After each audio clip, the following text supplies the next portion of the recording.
I never expected to become the poster child for HOA abuse, but here I am. It started with a letter, a seemingly innocent notice about my garage's non-compliance with community standards. Little did I know that piece of paper would lead to the destruction of my property, the theft of my prized motorcycle, and a legal battle that would turn my quiet suburban life upside down. My name is Parker Peterson, and this is how a power-hungry HOA president named Karren Wilson tried to ruin my life and how I fought back. I'd lived in Pinecrest Estates, a middle-class neighborhood in Columbus, Ohio, for nearly 5 years. The HOA fees were reasonable at first, $150 a month for common area maintenance, a community pool, and the usual amenities. I kept to myself, paid my dues on time, and rarely attended the monthly meetings. In retrospect, that was my first mistake. The trouble began last spring when I decided to repaint my detached garage. The original beige color had faded over the years, and I wanted something that would better match my recently renovated home. I chose a subtle gray that complemented the brick facade.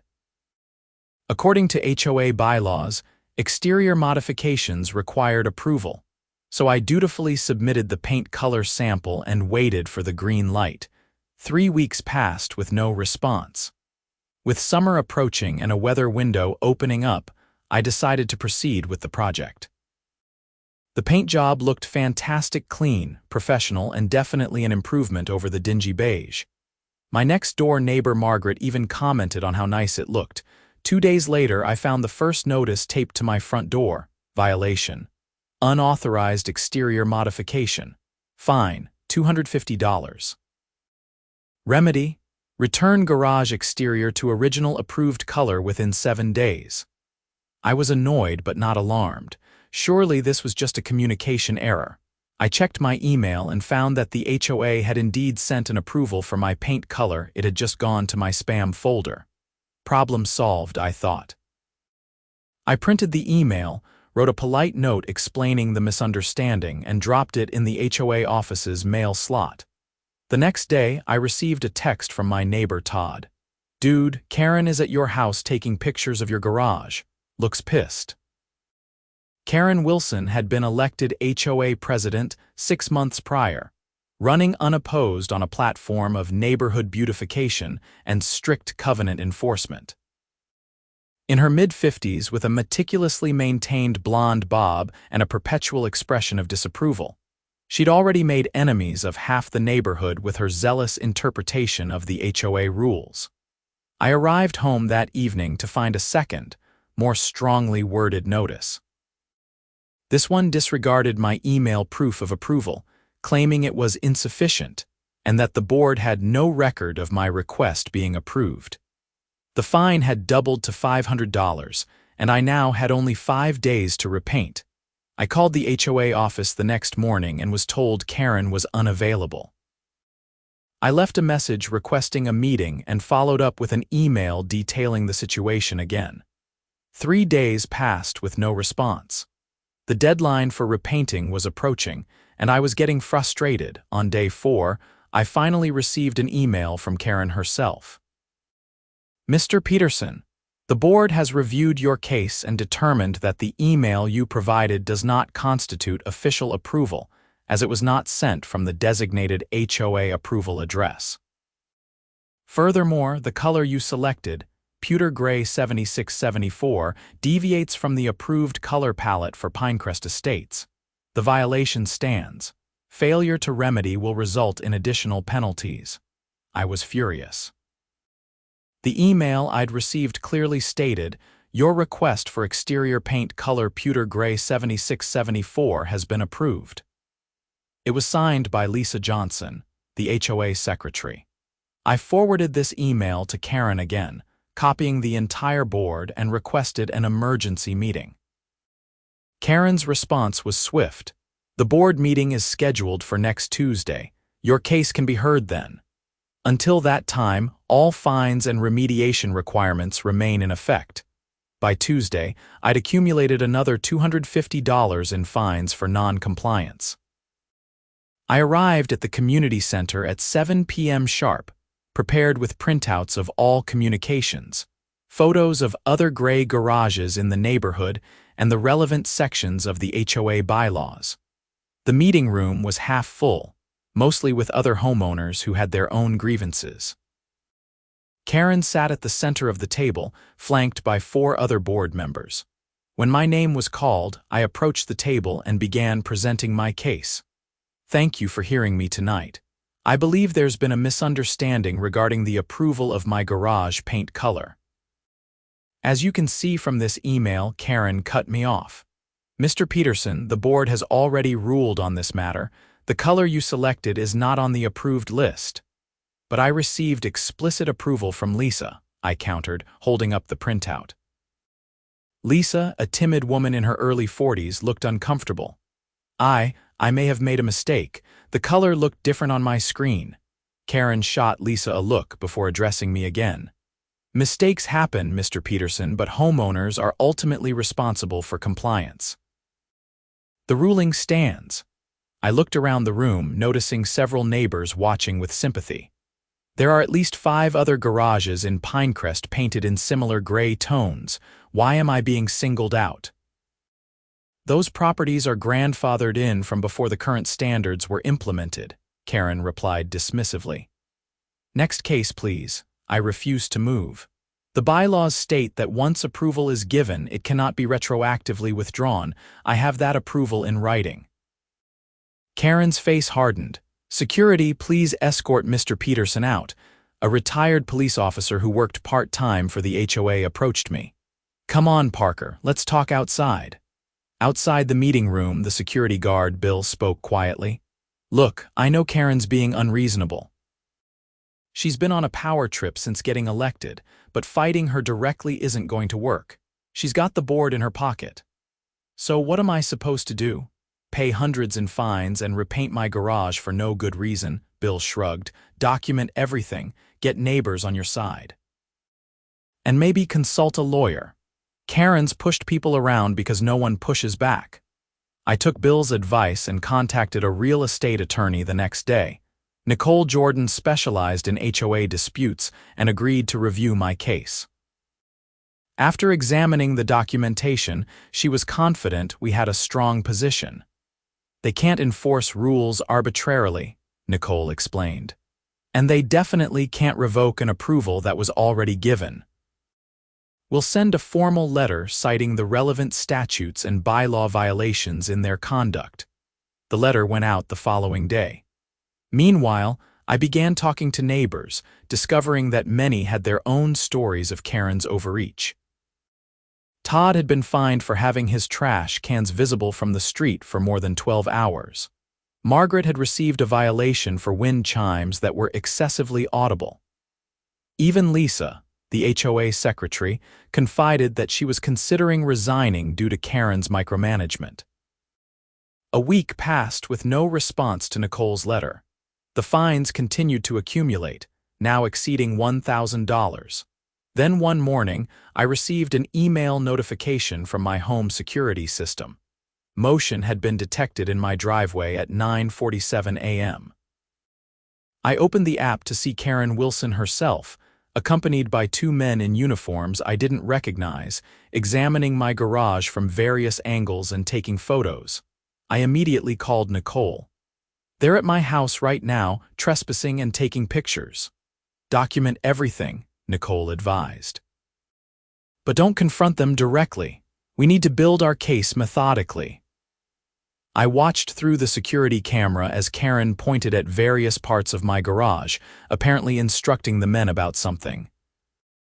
They nodded, made some notes, and then all 3 left in a white pickup truck with no company markings. 2 days later, I received a certified letter from the HOA. It was a final notice of violation, stating that the board had voted to exercise its right to remedy the violation directly and bill me for the costs. The letter stated that contractors would arrive within 5 business days to repaint my garage to an approved color. They can't do this, Nicole assured me when I forwarded her the letter. Your approval email creates an estoppel situation. We'll file for an emergency injunction first thing tomorrow. But the next morning, before Nicole could file the paperwork, disaster struck. I had left for work at my usual time, 7:30 a.m.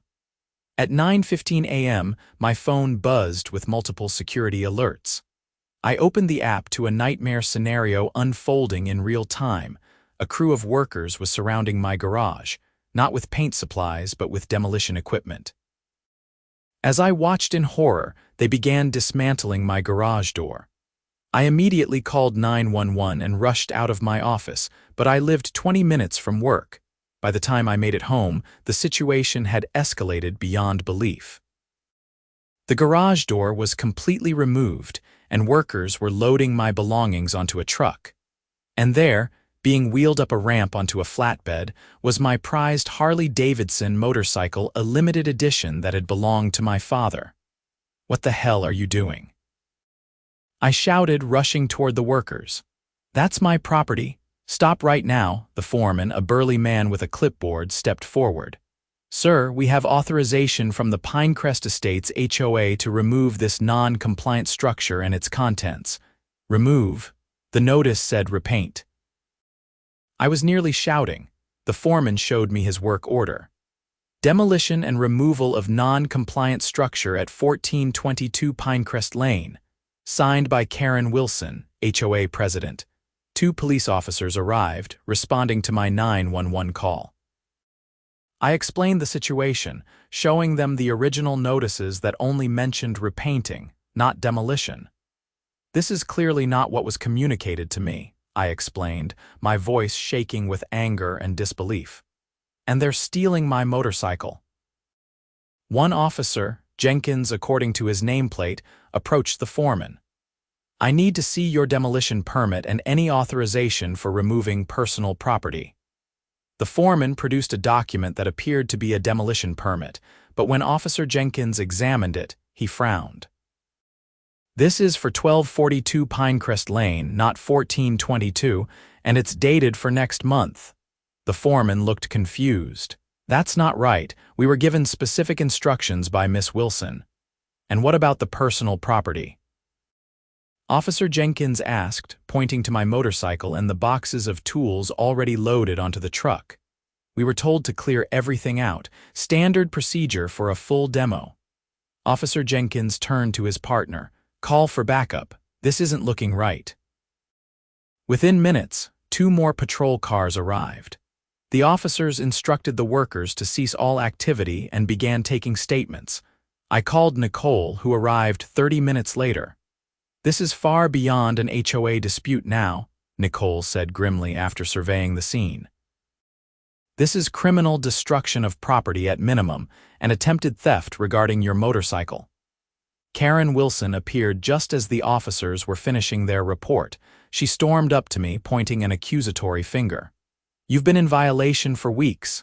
The board voted to take action." Officer Jenkins intercepted her. "Madam, the board may have authority to enforce certain rules, but demolishing someone's property without proper permits and removing personal belongings goes well beyond that authority." "We have the right to remedy violations," Karren insisted, her face reddening. "It's in the bylaws." Nicole stepped forward, introducing herself as my attorney. "Remedy means bringing something into compliance like repainting, not destroying it entirely, and it certainly doesn't include taking Mr. Peterson's personal property. The garage was structurally unsound." Karren exclaimed, changing her story. "We had an engineer's report." "May I see that report?" Officer Jenkins asked. Karren hesitated. "I don't have it with me. It's at the office." "Convenient," I muttered. The police instructed the workers to unload my motorcycle and other belongings. The demolition was halted, but the damage was already extensive. My garage door was gone, the side wall partially dismantled, and tools and equipment were scattered across my driveway. Officer Jenkins approached me as I was securing my motorcycle back in what remained of my garage. "Sir, based on what we're seeing here, you have grounds to press charges. This appears to be destruction of property without proper authorization and possibly attempted theft regarding your motorcycle." "I want to press charges," I said without hesitation. All of them Karren, the board, the contractors who didn't verify their permits. Karren was still arguing with the other officers when Jenkins approached her. "Miss Wilson, I need you to come with me to the station to answer some questions." "This is ridiculous," Karren protested. "I'm acting in an official capacity as HOA president." "That doesn't give you the right to destroy property or take someone's belongings," Jenkins replied firmly. "You can explain your side at the station." As Karren was escorted to a patrol car, neighbors began gathering at the scene. Todd approached me, phone in hand. "Parker, I caught some of this on video when I saw what was happening. They definitely loaded your motorcycle first before they even started major demolition." "Can you send me that footage?" I asked, and both Nicole and Officer Jenkins echoed my request. The aftermath was chaotic. My garage was now essentially an open shell, vulnerable to the elements and potential theft. The police helped me secure what remained with tarps and advised me to move valuable items into my house. Nicole was already drafting emergency legal filings. "We're going for an immediate injunction against the HOA taking any further action against your property," she explained. "And we'll file a civil suit for damages, emotional distress, and punitive damages against both the HOA as an entity and Karren personally." "What about criminal charges?" I asked. "That's up to the prosecutor, but based on what I'm seeing, there's a strong case for criminal destruction of property and attempted theft. The video showing them loading your motorcycle first is particularly damning. It shows intent to take your personal property, not just address an alleged violation." The next day was a whirlwind of police statements, insurance claims, and legal filings. The local news had picked up the story, and a reporter contacted me for an interview. Nicole advised me to stick to factual statements and avoid speculating about motivations. "My HOA president authorized the demolition of my garage without proper permits, proper notice, or proper cause," I told the reporter. "When I arrived home, they were loading my motorcycle onto a truck. If I hadn't arrived when I did and called police immediately, I might never have seen it again." The story aired that evening, complete with Todd's video footage showing workers carefully loading my Harley onto a flatbed truck before beginning serious demolition work. The community reaction was immediate and overwhelmingly supportive. By the following morning, my phone was buzzing constantly with messages from neighbors, friends, and even strangers offering support, legal advice, and help rebuilding. A GoFundMe page someone had started to help with my legal fees and garage repairs had already reached $5,000. Karren was released from police questioning but faced preliminary charges of criminal mischief, property destruction, and attempted theft. The county prosecutor was reviewing the case for possible additional charges. The demolition company was also under investigation for operating with fraudulent permits.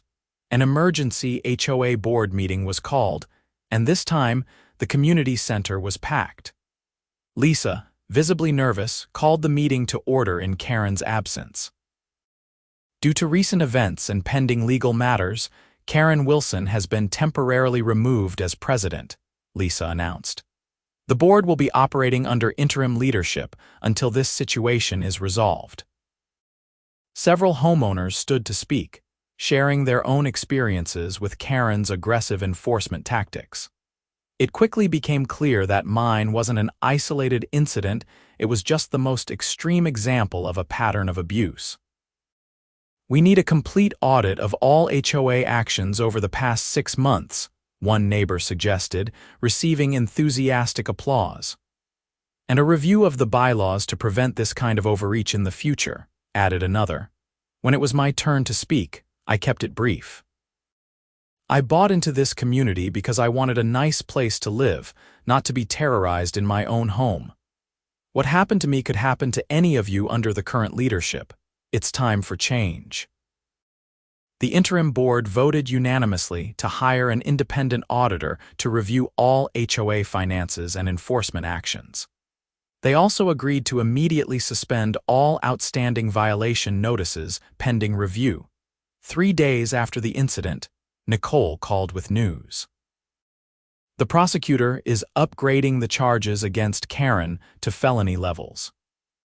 The video evidence clearly shows intent to take your motorcycle, and they found text messages between Karren and the demolition foreman specifically instructing them to secure the motorcycle first and take it to her brother-in-law's storage facility.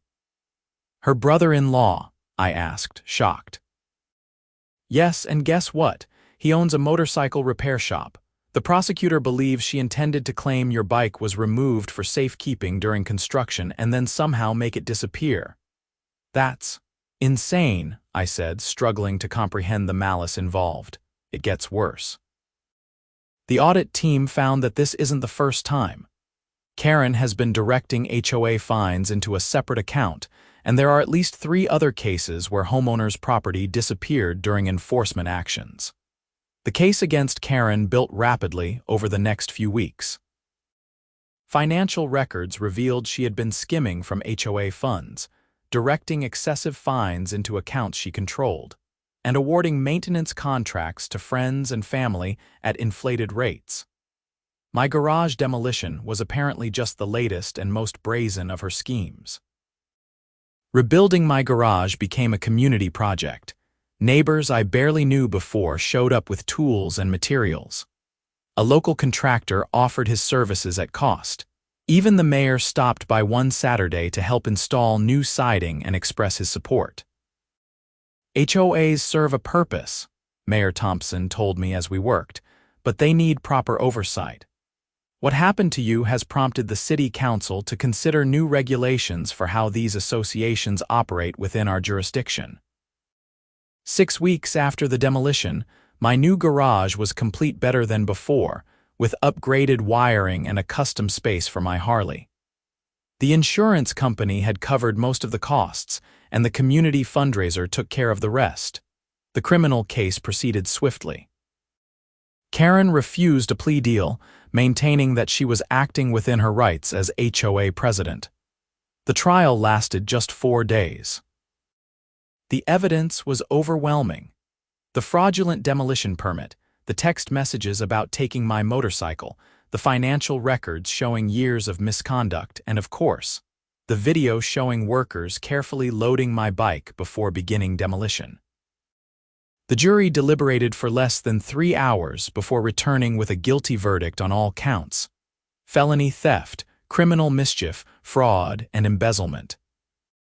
Karren's face remained impassive as the judge sentenced her to 4 years in prison and ordered restitution of over $120,000 to the HOA and affected homeowners. As for the civil case, the HOA's insurance company was quick to settle, offering me a substantial sum for damages, legal fees, and emotional distress. The demolition company also settled separately, firing the foreman and implementing new verification procedures for all work orders. The most significant outcome, however, was the transformation of Pinecrest Estates. A completely new board was elected, with a focus on transparency and community building rather than rigid enforcement. The bylaws were revised to require multiple approvals for any major enforcement action, and to establish a formal appeals process for homeowners. I even agreed to serve on the Architectural Review Committee, determined to ensure that no one else would face arbitrary denials or enforcement actions. The monthly HOA meetings, once sparsely attended, became community gatherings with refreshments and open discussions. 1 year after the incident, we held a neighborhood block party in my driveway, partly to celebrate the completion of my new landscaping project, approved unanimously by the review committee, and partly to mark the anniversary of what locals now called the garage incident. Todd had printed T-shirts reading "I survived Karren's HOA" that quickly became collector's items around the neighborhood. Margaret approached me during the party, a glass of lemonade in hand. You know, as horrible as that whole ordeal was, it really brought this community together. Before, I barely knew half the people on this street. Now I have friends all over Pinecrest. I nodded, looking around at the gathering. Sometimes it takes something dramatic to wake people up. For years, everyone just accepted Karren's bullying because it was easier than fighting back. "Well, you fought back for all of us," Margaret said, raising her glass. "And now we have the kind of neighborhood we all wanted when we moved here." Lisa, now serving as the HOA treasurer under a completely restructured board, joined our conversation. The audit finally finished last week. "We found nearly $200,000 in misappropriated funds over the past 3 years. The good news is we've recovered most of it, which means we can actually reduce HOA fees next year." "Now that's something worth celebrating," I laughed, raising my own drink. As the party continued into the evening, I found myself sitting on my front porch with Nicole, who had become not just my attorney but a friend through the ordeal. "You know, most of these cases don't end so well," she remarked, watching the neighbors chatting and laughing in the warm summer air. "Usually, the homeowner either gives up and moves away or gets buried in legal fees fighting a losing battle." "What made the difference in my case?" I asked. "Evidence," Nicole said simply. "The security cameras, the video from Todd, the paper trail you maintained." But honestly, it was also about picking the right battle. Karren crossed a line from HOA enforcement into criminal behavior. That made it a much clearer case. I nodded, thinking about how close I'd come to losing not just my garage but my father's motorcycle, an irreplaceable connection to my past. "I almost didn't install those security cameras. Thought it was overkill for such a safe neighborhood." "Well, they saved you," Nicole replied, "and probably saved a lot of your neighbors from future harassment too." The next morning, I woke early and took my motorcycle out for a ride, something I now did regularly on weekends. The rebuilt garage had a new automatic door that opened silently, allowing me to leave without disturbing neighbors. As I cruised through the winding roads outside the city, I reflected on the past year. What had started as a simple dispute over paint color had escalated into something that transformed an entire community.